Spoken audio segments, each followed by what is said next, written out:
Hello everyone, Russ of Aquarimax here.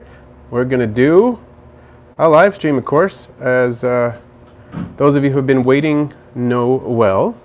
Let me take just a second as I fix a couple things here. I'm going through the chat a little bit and fixing some things. But let's see. The Vivarium, have you made a comment yet? I need to see one so I can do that. I can add that. Everybody. Okay, so Gold Danger Neon, you're in, and let's see. The Vivarium is in. Okay. What about Glorious Videos? All right, now I'm looking. So Potato Derp, Miraculous Illustrator, 1000 Geckos, Danger Neon, Potato Derp. Oh, I already said that. Who else is in here? All right. And the Vivarium.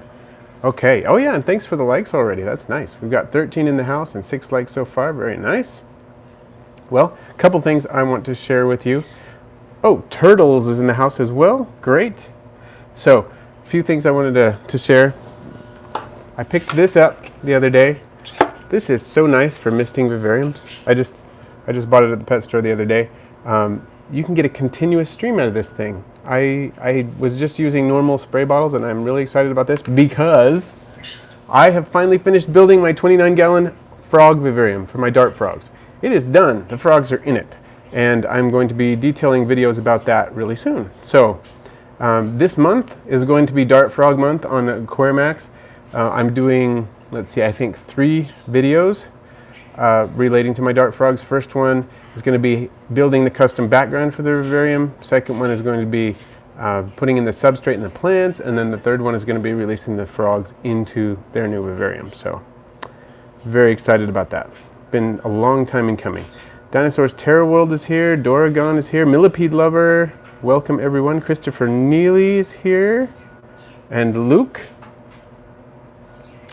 And 1000 Gecko said, you should show your ice pod cultures. You know how I love ice pods. Well, I've got a couple of them here, right here, right next to me. So I'll try to make sure we have time to do that. So yeah, continuous stream out of this and continuous stream out of this, both of them. And it's a Mr. I like that. Okay. All right. So that'll be fun. The dart frogs are settling in nicely. They may actually start breeding.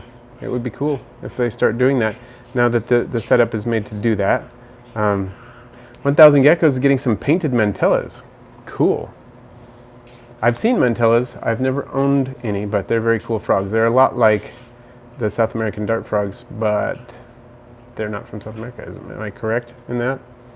I believe that is the case.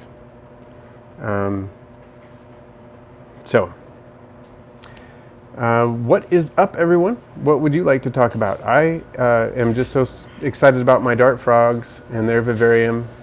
Putting it together was kind of difficult. Putting it together was very time consuming. I think we started actually doing the build in June. I was buying materials and saving up and buying materials longer than that, but we started doing the build in mid-June and just finished yesterday, so crazy.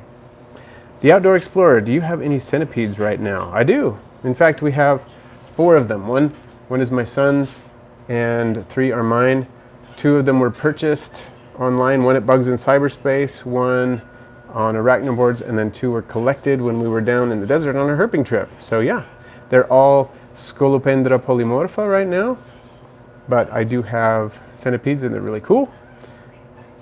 Potato Derp says, my Daphne culture is really exploding now, and yes, just from one individual. It's a shame Gary never got to taste their sweet, delicious flesh. That is sad, but hopefully your next beta, we'll get a chance to do it. And 1000 Gecko says, yeah, you're right, almost the same exact care, just different family for the mantellas. Cool. So Doragon says, hey, what size of fish would you say are suitable for eating fruit flies and springtails? Also, ever considered vampire crabs? Okay. Well, fruit flies and springtails, basically, they have to be fish that'll feed at the surface, but I have given fruit flies, for example, from anything from juvenile guppies, mid-size juvenile guppies, to fairly large goldfish with success, and that's the larger fruit flies, the Heidi fruit flies. They have fairly soft bodies, and so the smaller, the subadult guppies can eat them. They're fairly soft. They can kind of, I don't know if they're chewing it or what they're doing, but they can fit them in their mouths and swallow them successfully. And then springtails, I'd go down a little bit more in size, and I would say the larger fish would probably not be interested. But anything they'll eat at the surface, springtails, you could do things like tetras that will feed from the surface. Most live bears will go for them, not the huge ones, but things like danios will eat them. They'll eat the fruit flies too. So you could probably go up to, in general, it depends on the fish body type and all that stuff, but if you go from a fish that's about 1 inch long to 4 inches long, might be interested in general. But I've had larger fish be interested in the fruit flies too. Like I've had a 9-inch goldfish eat fruit flies. And then, ever considered vampire crabs? Yes. I think they're great. I think they're really cool. And for those of you who don't know what vampire crabs are, they are basically terrestrial crabs that live in a vivarium, like a dart frog vivarium, a jungle style vivarium. And they reproduce in fresh water situation. I mean, they're terrestrial basically, but they give birth essentially to fully formed little crablets, whatever you'd call them, crablings, and can survive in that environment and reproduce indefinitely. They're very cool, and they live in really nice environments because you can make a nice humid mossy jungle vivarium much like you would for dart frogs, and they just need a little pool in there, and they do great. So I would love to do that someday. Pom-pom crab versus sarcastic fringe head. Getting him to fight. Luke asks, do you have other dart frogs besides leucomelas? Not currently. I had an auratus at one point. Unfortunately, when I was moving the vivarium, he escaped and found him a little bit too late, but those are the only 2 species I've kept. So, the Outdoor Explorer says, awesome, I found a big one in Arizona. A big Scolopendra polymorpha or a Scolopendra like a Heros. David S. Hello again. Was wondering, do Hoffman's egg eye cannibalize their babies? I finally got some. Thank you. Not as far as I know. I don't think they do. I'm glad you got some. Congratulations on your Hoffman's egg eye having babies. I just noticed a new clutch in my enclosure. Was it yesterday? I think yesterday and this morning I saw more of the babies. So yeah, I don't think they do. Most isopods don't seem to be cannibalistic, but I'm not sure.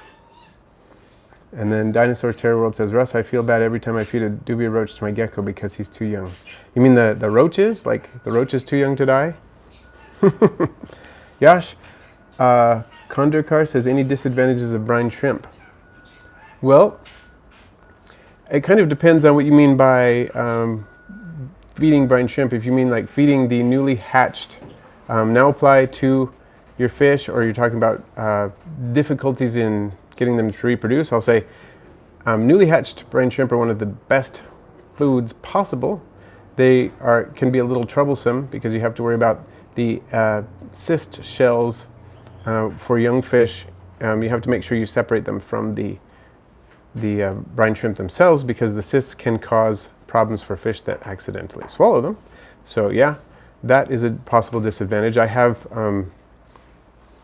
generally, when I was raising bettas and had to give them a lot of brine shrimp, I would decapsulate the eggs first before hatching them, and then I didn't have to worry about that. I started out not doing that and then said, no, I'm kind of sick of this. I'm going to decapsulate them. So that's what I did thereafter. So that takes care of that disadvantage, but decapsulation is a process that takes a little bit of extra time, so there's that. Brine shrimp are a little bit difficult to raise. They're not difficult to hatch particularly. They're difficult to raise. So if you want to raise them in large numbers for your fish, or you want to raise adult, or subadult ones to feed your fish, that is difficult to do on a scale for the aquarist. It's if you're doing like a big outdoor pond or something like that, a saline pond, you could raise quite a few. But is that what you mean? Maybe if there are others, more specific questions you're looking for, then let me know. 1000 Gecko says, I'm selling lots of leopard gecko hatchlings. Had a good breeding year this year. Excellent. We only have one leopard gecko, but she's great. We are working on updating her vivarium pretty soon. She's probably going to be in a video soon. Potato Derp said, my Daphnia were sold as Daphnia magna, but I'm pretty sure they're a different species. Yeah, that happens a lot because I don't know why, but this wasn't always the case. But in my experience in the past few years, people are just saying, if my Daphnia is kind of big, I'm going to call it magna. If it's not, I'm going to call it like Pulex or something. And that's not really a very scientific way to go about it, but people are doing that a lot now. Dinosaurs Terror, can isopods eat meat? Well, isopods can eat just about anything. So yes, they will eat meat in terms of meaning like the, they're not going to hunt down chickens or anything, but they will eat dead meat when they find it. In the wild, they are detritivores, so they will eat dead things. They eat a lot of dead invertebrates. I sometimes throw dead crickets into my isopod enclosure and they'll eat those, so yeah. Millipede Lover, your dog is playing right now. I hope your dog is also listening to the live stream, but we'll see. Quadro, are common snapping turtles legal pets? That depends entirely on where you are. Different states and different even sometimes counties and cities will have different rules about that. So you'll just have to check in your particular area to see about that one. Sorry, I can't be of more help there. I believe that people do keep them as pets, at least in the United States in some areas. So I don't think there's a federal law against it, but hard to say otherwise. Christopher Neely says, I've heard of trout fishery breeder fish getting fruit flies as a supplement. Yeah, that makes sense. They're pretty nutritious. So, and they really, a lot of fish go for them. And they float at the top and they just go to town on them.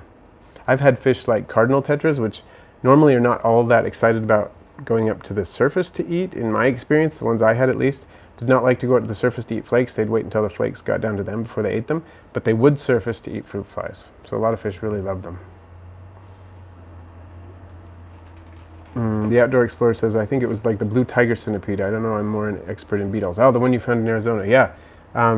If it's a blue tiger, it probably is a Scolopendra polymorpha. There are lots of different color morphs of that species. F White 109. Yes, finally after watching you for months, I can now chat. Love your vids. Excellent. Well, welcome. F White 109. Glad to see you here. Luke says, do you feed your dart frogs anything besides fruit flies, isopods, and springtails? Yes. I give them rice flower beetle larvae sometimes. They don't like the adults, but they'll eat the larvae. And I give them pinhead crickets because I breed my own crickets, and so once in a while I'll give them some of those. I think that's like 5 different foods.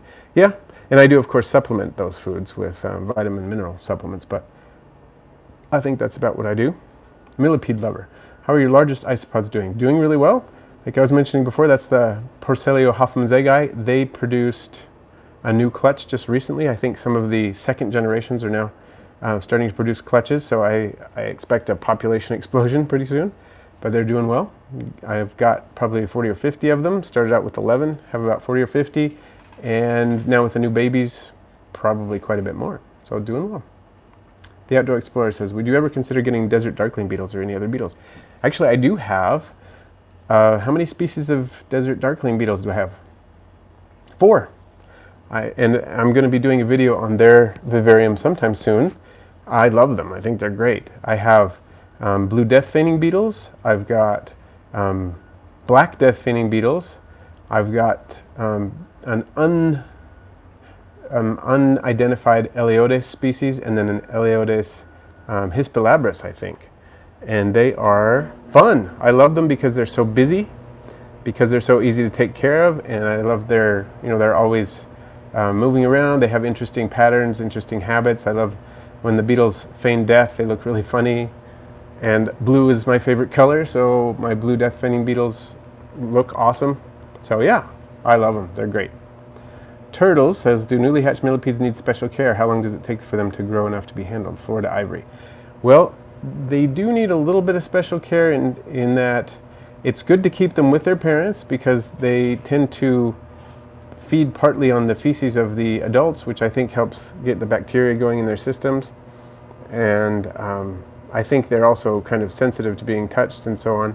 I would say I would wait until, if possible, wait until your millipedes are at least, I don't know, an inch long or so to be handled. I have a bunch of baby Florida millipedes right now.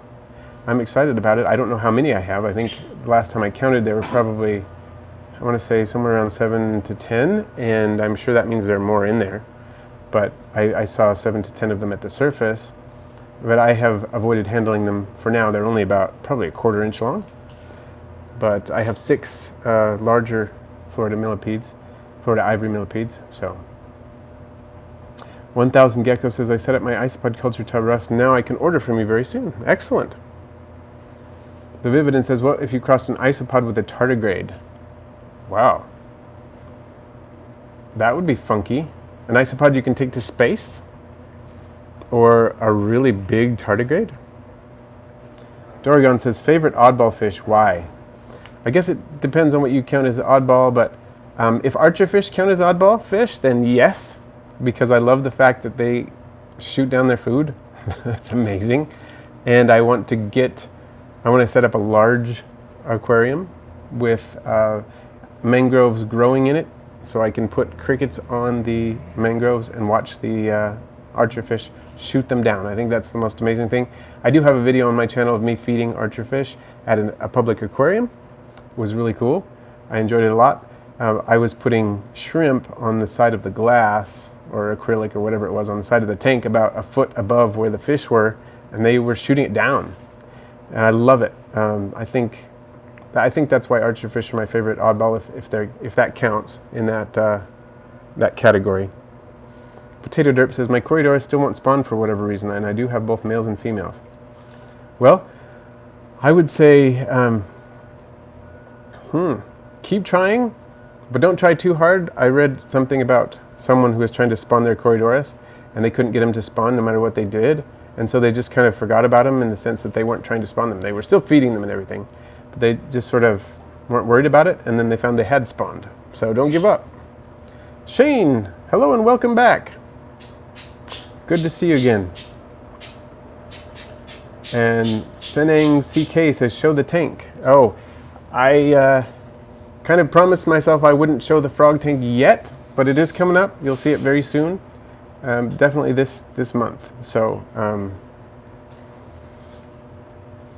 let's, yeah, I kind of wish I could show you. It's just right across the room there, but I have to, I want to make sure you get to see the whole process. F-White109 says, I have some little white worms in my dwarf isopod culture. Are they harmful? Probably not. They're probably inchytraid worms like grindle worms, and those are not harmful. And in fact, if you're going to feed small amphibians or fish, they're great food as well. I have cultured grindle worms, to feed to fish and other creatures like that, small amphibians like African dwarf frogs. They're great, so definitely not harmful. And if you want to use them as food, you can culture them separately. I would recommend culturing them separately for best production of both species, but yeah, not a problem. And I have found them in isopod cultures on occasion. Turtle says, I have a dozen baby millipedes crawling around and have no idea what to do, can't even clean the enclosure. I wouldn't worry about it too much. You really don't need to worry about cleaning the enclosure for millipedes all that frequently. And I would say just make sure you have a nice layer of rotting leaf litter for them to be eating. When I noticed I had baby millipedes, I added another layer of ground up leaf litter to help make sure they had plenty of food, and they should be fine. They'll do well with the adults. You can keep them together. That's one of the attractions of millipedes, is that they're just easy to keep that way. You don't need to separate them from their parents, and in fact you shouldn't, because they do better with their parents in general. Of course, once you get huge numbers of them, then you need to start separating them out. So everything I know. Hi, welcome. Millipede lover, do you think you will get more spiders? Well, got 2 Phidippus audax right now. I'm toying with the idea of breeding them, but I'm not sure if I will or not. I don't know, I probably will get some eventually. I think it would be interesting to get some Phidippus regius, the larger jumping spiders, or even the Hyalus dardi, the really big jumping spiders, the largest species, or that's one of the largest species anyway in the world. I believe those are from Southeast Asia. Maybe someday I'll get some of those. Can't get tarantulas, but yeah, those are, I might be interested in getting a Hogna carolinensis or another Hogna species, but I don't think my wife would go for it really.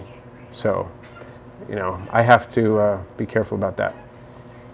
1000 Gecko says, I breed my own crickets. It's actually pretty fun, but the tubs and heat lamps, the way I do it, takes up a lot of space. I have tons of babies. Yeah, I breed my own crickets too, and it doesn't take up a ton of space the way I do it. And what I use instead of heat lamps now, this is a recent thing, is one of the Bean Farm's laminated heat pads, and I like that. It works pretty well. And I get a lot of babies. I get enough crickets so that I haven't purchased crickets in about 3 years. I haven't had to. I raise mealworms and crickets and, of course, other live foods. And so, yeah, it works pretty well. I don't mind breeding the crickets. I wish I could raise roaches instead, honestly, because they're easier and there are some other advantages. But I do the crickets because that's what works.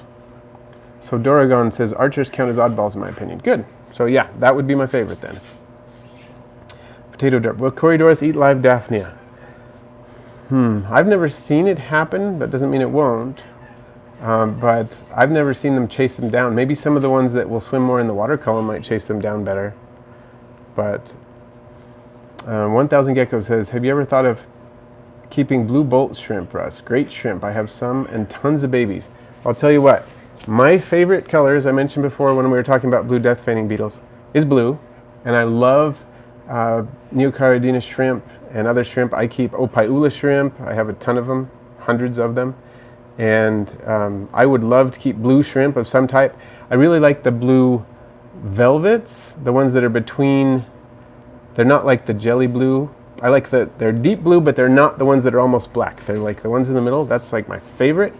And I had one in the past, but I never had a colony to breed them, and I would love to get some more. I guess the ones that you're talking about are the Taiwan bee shrimp, I can see from your comment, because I wasn't sure if that was the same species or not, because there's so many names out there. But I love shrimp like that, so I'm going to have to keep some blue shrimp at some point. Danger Neon 42, what's the coolest animal you've found in the wild? Well, first thing that comes to my head is the desert tortoise that we found in the desert tortoises that we found in May when my wife and I were herping. That was one of the coolest things I've found in the wild. In terms of a terrestrial animal, let's see. Snorkeling in Hawaii, we found a lot of really cool things, including moray eels. That was one of the coolest things I ever found when snorkeling. So, yeah, but I would say a terrestrial animal I ever found in the wild, possibly a desert tortoise.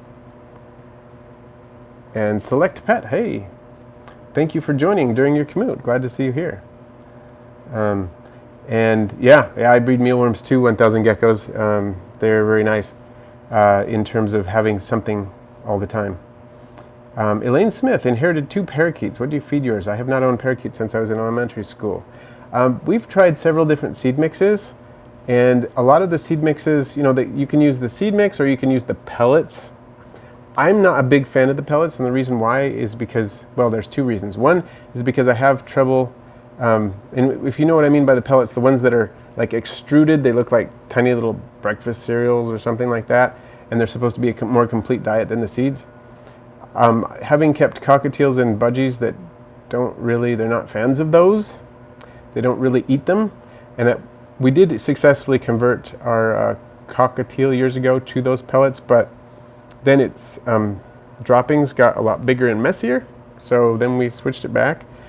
And so basically I just use some of the seed mixes that have the vitamins and minerals added.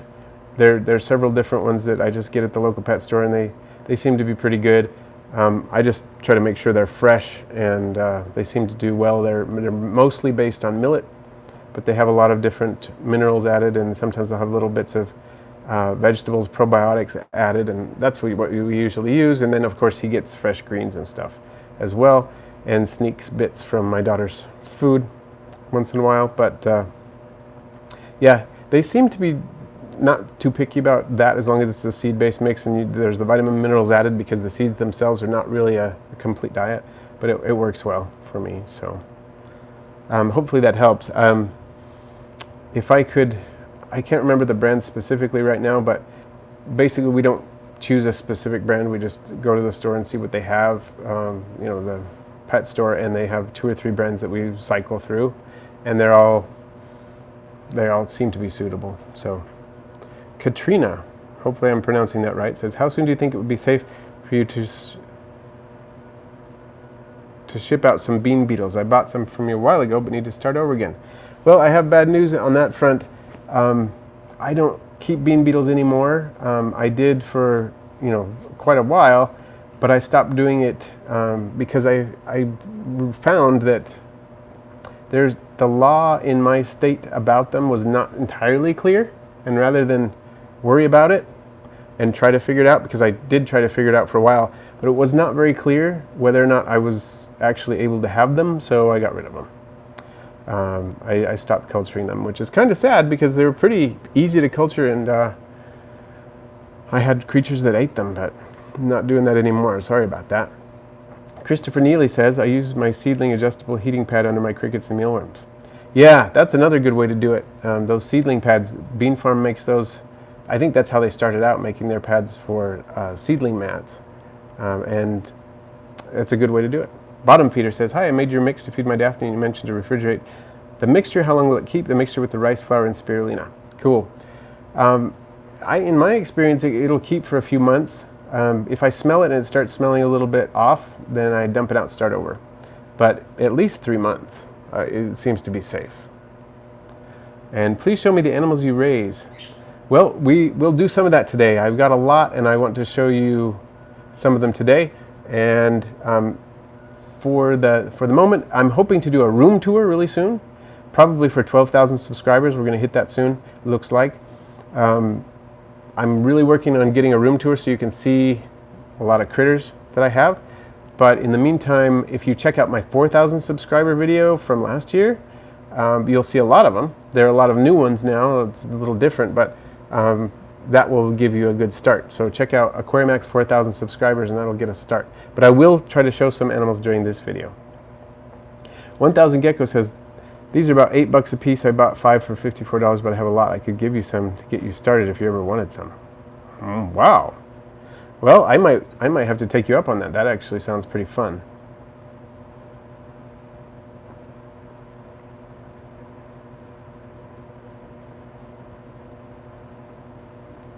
And Melissa Jones, you can buy grain from any health food store. There are recipes online. And I lost the thread of what that's related to. Melissa, can you let me know which one you're connected to there? Oh, for budgie food. Oh, that makes sense. Okay. Hi, Miraculous Illustrator. Welcome. That's a good way to do it, actually. You can mix your own grains because you can get millet and other grains at the health food store. Good point. I hadn't thought of that really, but yeah, thank you, Miraculous Illustrator. I'm glad you're joining in. I'm glad you love my channel. 1000 Gecko says, getting some zebra plecos soon, though. Very excited. Awesome. Yeah, those are really cool. Miraculous Illustrator, have you ever worked in a zoo? Yes, I've worked in 2 zoos. One, I was a volunteer, and the other zoo I worked at, it was my job. So in the volunteer position, I was in the children's zoo most of the time. So I worked with, there was an eclectic collection. Uh-oh, am I frozen? Okay. I appear to be frozen. I'm still seeing the text. Hopefully I'm popping back in soon. Okay.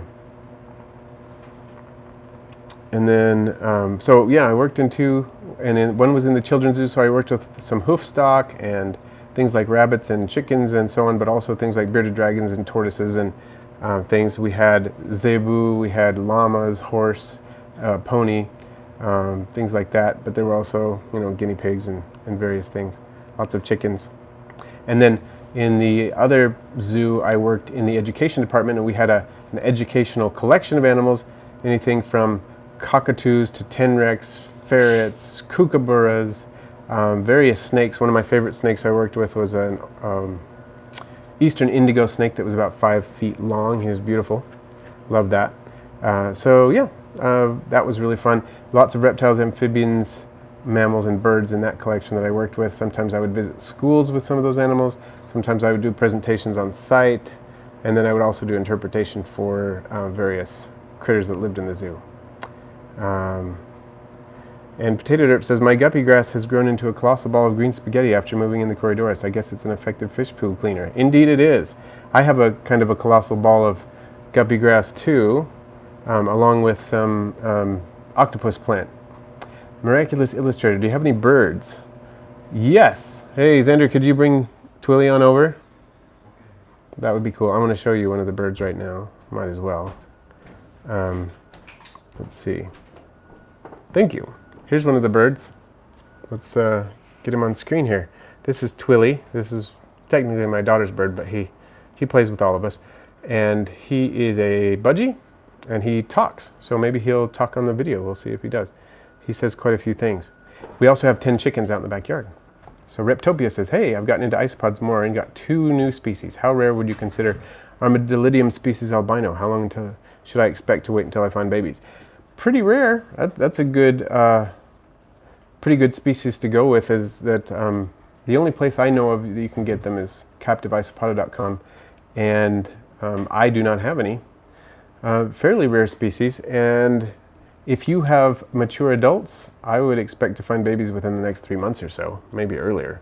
If you don't have mature adults, and keep in mind that they don't have to be full size to be mature, sexually mature adults. It might be, you know, even if they're 1/3 of the size of a fully grown one, they could still be reproducing anytime.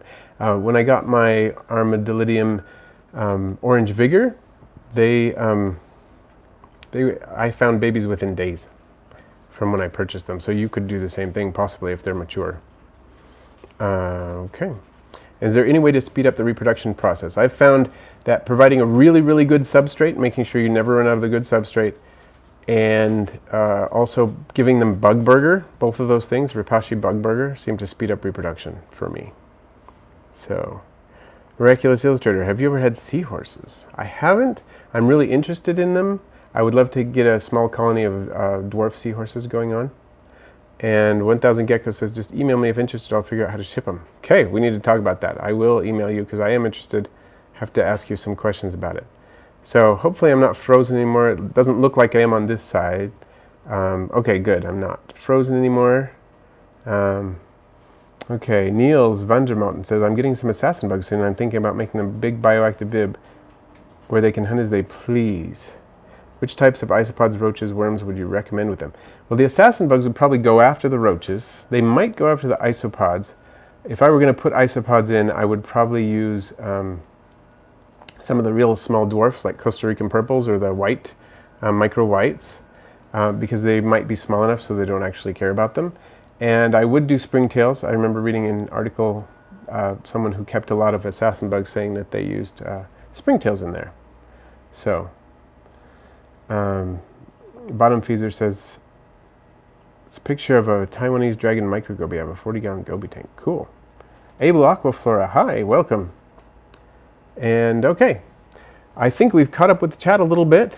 Thank you for all those likes up there. We got a good number of them. Agatrol, I hope I'm saying that right. Welcome. I would like to show you some isopods, if that's cool. Let me make a slight adjustment here. You're going to be looking at the ceiling for just a second, but I'm going to get that going. So, sorry about the staring at the ceiling, a little weird. We're going to start out by looking at the... Elaine Smith says, if I put my parakeets on my shoulder, I would get my ears pierced.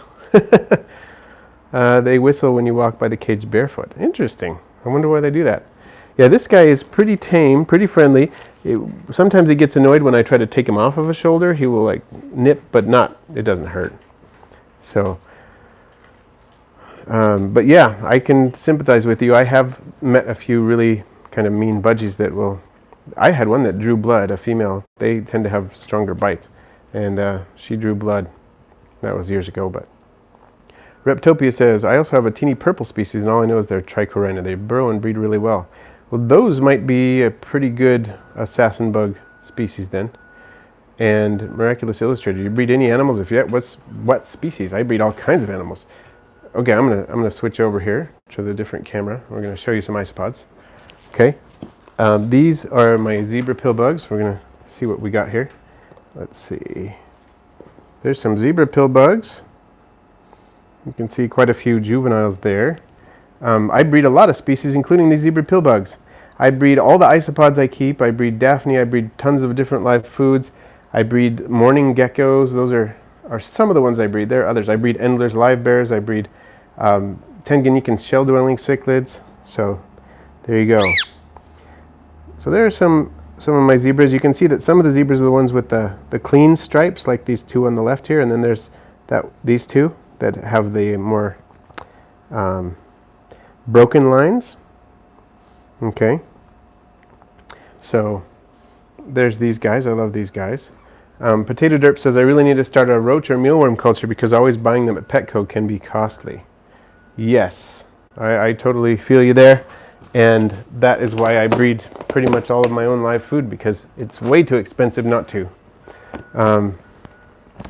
Let's see. What are these guys? Oh, these are my Oniscus. Oniscus is a fun species. I'm going to switch over to these guys. Oniscus ocellus are a kind of a larger isopod with interesting kind of golden fleck markings on them and a skirt. They're also called skirted isopods. Here we go. You can check them out for a moment here. There's also a few Porcellio scabber in here. When I bought the starter culture, there were a few in there, and I'm always taking them out and putting them in with my scabbers, but once in a while you see some. So there's one right in the center of the screen right now. One of the scabbers there. I need to go through this again and dig some of the scabbers out because I just did it like in the past week, but they're persistent. So I'm going to go back to the chat again. I think I'm missing some things. So 1000 Gecko says, okay, Russ, I need you to make my decision. Spanish oranges or zebras? Okay, is it just for fun or for cleanup crew? Because that would make a difference. Zebras are really good in drier conditions with a lot of ventilation, and Spanish oranges are better if it's not. But if you're just doing it for fun, I would say the zebras. They're one of my favorites. Those are Danger Neon's favorites too. So yeah, I think they're one of my all-time favorite isopods. So if it's just for fun, go with the zebras. Potato Drip says, do you know if hissers or dubia roaches breed quicker? I don't know. I did work with hissers a bit in one of the zoos I worked at, but I haven't worked with dubia at all, so I don't know. Bottom Feeder says, 1000 geckos, haven't had any luck with them yet. I have several species. My spotted gobies have produced a lot of fry. Cool. Millipede Lover, do you keep bearded dragons?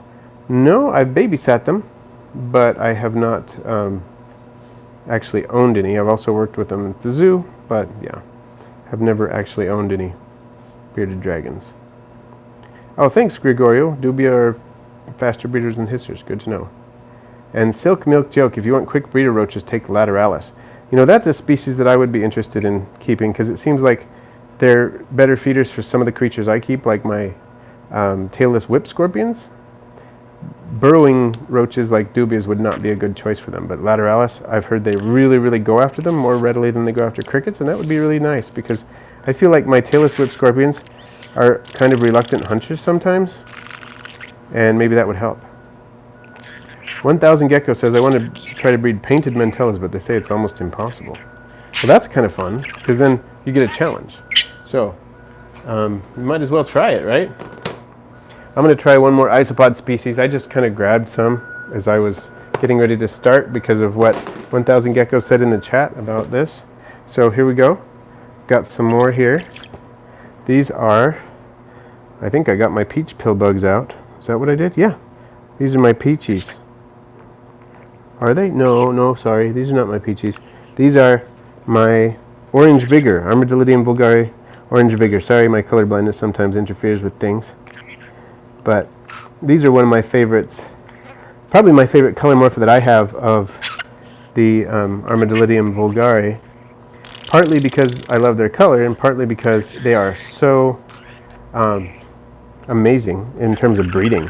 They just produce like crazy, and you can only see a few of them here because a lot of them are buried down in the substrate. But they're beautiful, and they're really, really nice eaters.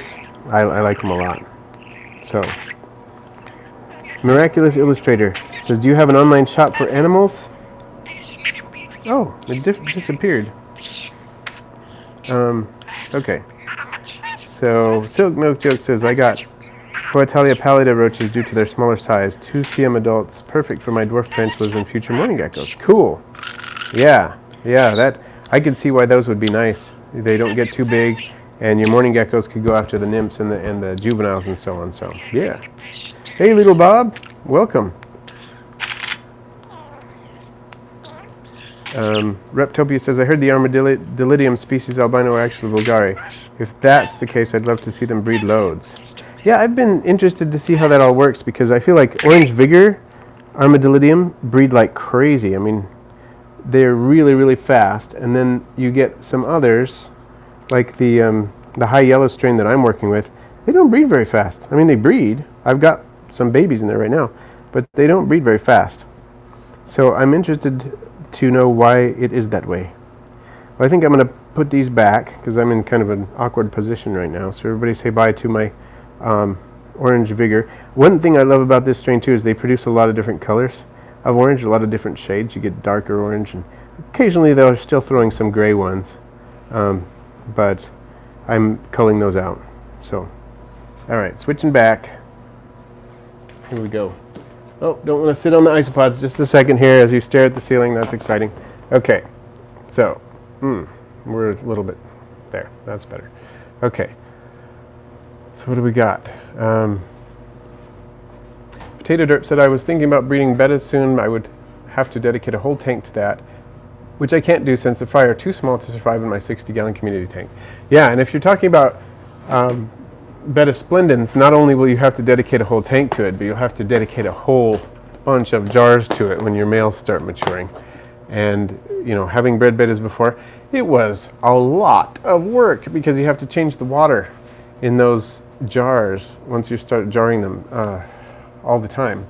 You have to change it every day essentially, and it's tough, especially depending on how many bettas you get. I mean, we only had a spawn of about 50 and about half of those were males, so we had about 25-ish jars, and that was a lot of work. The females we could keep together, luckily. But yeah, but if you're talking about mouth brooding bettas, that can be a very different situation. Entirely because the fry are born larger and you tend to be able to keep them in communities better and things like that. Reptopia says, do Porcellio laevis orange breed well? From my understanding, they do. It's a species I don't have, but yeah, my understanding is that they breed pretty prolifically. 1,000 geckos. How many blue bolts would you want if you got some? I got 5 and they started off. I don't know. I've heard that it's good to start with somewhere between 8 and 12 if you're going to start a colony. And I still need to do something. I need to set up a tank or something if I'm going to do that. Blue bolts, because they're the Taiwan bee shrimp, do they do well in hard water? Because that's what I've got. I know the Neocaridina's do well in hard water, and I've kept and bred them in hard water, but do the Taiwan bees do well in hard water? 1,000 geckos. Can we see the Spanish oranges? If I can get somebody to help me with it, let's see. Isaac, would you be willing to go grab me some Spanish oranges? Just grab the whole bin, and we'll bring it in. That would be cool. And let's see. Bottom Feeder says, time to go to work. Thanks again for the info. Have a great day, everyone. Well, thank you, Bottom Feeders, for joining us. Happy that you did. 1,000 geckos. You're my new favorite YouTuber. Awesome. Thank you. Thank you, Little Bob, also. Potato Derp says, yeah, I think buying a single betta fry is a better idea. Probably. Yes. 1,000 geckos says, I'm spawning my firebelly toads, my African dwarf frogs. I'm going to be super busy. Indeed you are. Thank you. Okay. I'm not talking much, blame Halo 3. Okay, I'm going to switch over again. Sorry about the ceiling view, but boom, here we go. This is the Spanish orange enclosure here. They're not a whole bunch of them on the corkbark. That's kind of funny. Let's see where they're hiding. They're probably more on this piece of wood here. Yeah, there's some. There's a whole bunch running around in the substrate. But these are the Spanish orange, which I've outcrossed with some others. If I dig around in here, I'll probably find some more. There's some more. There's quite a few. Yeah, I do love these too. These are one of the first species I started keeping. Have a really nice color. So yeah, they're my Spanish oranges. Let's see.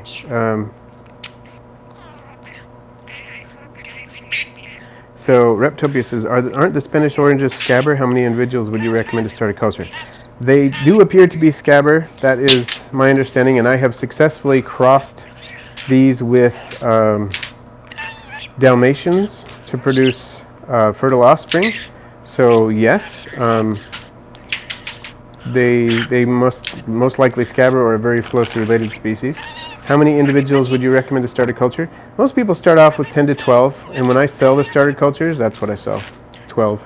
And usually I'll throw an extra in there or something, but yeah, 12 is great. That usually gets you going. 1,000 geckos said they do need RODI water. If you check my channel about blue bolt shrimp care video, it should tell you everything. Cool, I will check that out. Yeah, RODI water might be something I won't be able to work with then, but I'm still interested in finding out more about it. So, yeah, I just heard him say his name, which is Twilly. Sometimes he'll talk quick. Did you hear him say Budgie just now?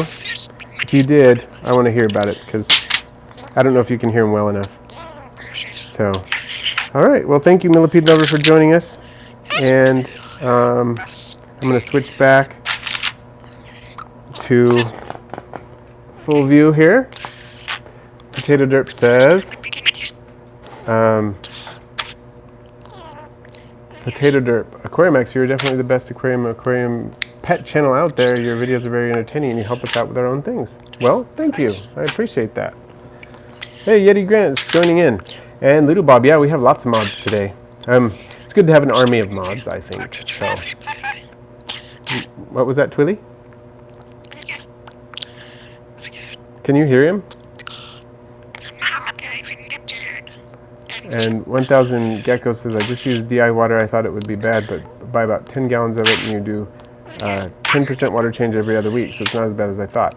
Well, that's not so bad. Yeah. That is actually something that could be pretty reasonable. Okay. Well, I was going to go for half an hour. It looks like I've gone well over half an hour. So I think I'm going to cut it off at 50 minutes this time. So if you have other things you'd like to say, we got about 3 minutes to do that. Oh, Potato Derp, I see what you mean. Yeah, Aquarium Vivarium. No, that's cool. And I really appreciate that comment. I'm really, really glad that you enjoy my channel that much. Gregorio, how is your Armadillidium High Yellow project going? Going well in terms of I'm getting them. They're breeding true, but they're breeding slowly. I've got actually a crop of tiny babies in there right now, but the generation that I have as adults, which I think is the third generation, and probably some of the second generation are still in there, a lot of them are really pretty yellow and stay yellow, but they're just not breeding as fast as I'd like, but other than that, they're doing well. And Reptopia says, oh wow, I didn't know you could hybridize. Is it frowned upon? Not so much with isopods, especially with the morphs, because as far as we know, the orange and other scabbers are the same morph, so it's not frowned upon because they're the same species as far as we know. Some people have said, well, we don't know that they are, but as far as I know, they are. And if you're crossing like the Lavis dairy cow with the Lavis orange, it's the same idea, and I think it's a good idea. The interesting thing with orange Dalmatian scabbers is apparently that after a generation or two, they stop producing much orange. And some of the Dalmatians themselves seem to be like that. So, and 25C is a good temp for them. Yeah, that's within their range. They'd be comfortable. And Little Bob says, I'm used to about 6 other mods, but not in your streams. I used to be unique. Well, now we're getting to the point where we have a lot more chat, and so I just needed some more mods. There's a lot of them out there. So, but you're still here, Little Bob, and I'm glad you're here. 1,000 Gecko says, see you, man. Email me if wanted. I may raise more of my babies up just so I could give you about 7 or 8. Just let me know. Cool. Thank you. Yep. We'll be in touch for sure. To raise babies, it'll be a couple months so you have time. Good to know. Thank you. George, hey, you're back. Just in time. We're gonna wrap up here. So that's unfortunate, but I'm glad to see you back. Thank you everyone for joining. Thank you for all the likes. If you haven't had a chance to click the like button and you'd like to click the like button, then go ahead and do that right before we quit. And stay tuned. On Friday, I'm going to be releasing videos for the first video for my Dart Frog series that I'm doing this month. I guess it's in a sense it's the second video because I already did the one on the fly-proof lid. but it's coming. So keep an eye open for that. And yes, 1,000 geckos, maybe you can be as well. Cyanobacteria in your Daphne culture. Uh-oh. Better start a backup one, Potato Derp. Hopefully that works out for you. I've got to quit now. Thank you, Danger Neon, and for everybody for joining, and have a great day.